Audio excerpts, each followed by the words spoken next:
పరిశుద్ధాత్ముడు మనలో ఉంటే జరిగే లాభాలు ఏంటి, జరిగే విధానం ఏంటనంటే నీకు ఎవడు బోధించిన అవసరంలా, ఎవడు నీకు చెప్పనవసరం లేదు. పరిశుద్ధాత్మ శక్తి, పరిశుద్ధాత్మ నీలో ఉంటే నిన్ను నువ్వే సరి చేసుకుంటావు, నిన్ను నువ్వే నీ నడకను మార్చుకుంటావు, నిన్ను నువ్వే నీ ప్రవర్తన మార్చుకుంటావు, నిన్ను నువ్వే దేవునికి పరిపూర్ణంగా ఇంకా దగ్గరికి వెళ్ళిపోవాలని నీ తాపత్రయం రగులుతూ ఉంటుంది నీ మనసులో. అది పరిశుద్ధాత్మ శక్తి.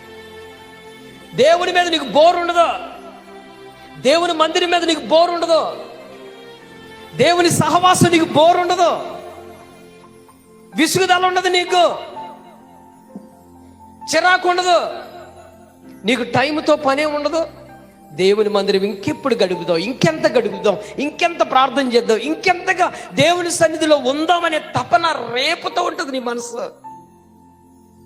అది ఉజ్జీవం.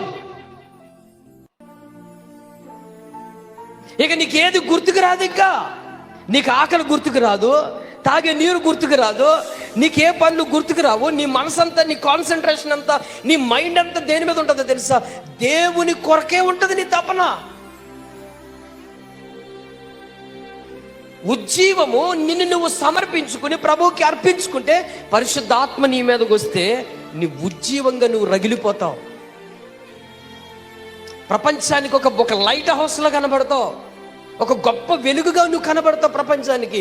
సమాజం నిన్ను ప్రత్యేకతగా చూస్తారు. నువ్వెక్కడికి వెళితే అక్కడ నీతో ప్రభు ఆశీర్వాదం తీసుకువెళ్తాడు. నువ్వు అడుగుపెట్టిన ప్రతి స్థలంలో ఆయన కృప అలా ఉంటుంది.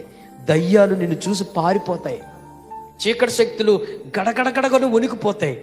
అబ్బో, ఈ వ్యక్తి వస్తే మనం ఇక్కడ ఉండలేవరా అని దయ్యాలు మాట్లాడుకుంటాయి. ఒక త్రోవలో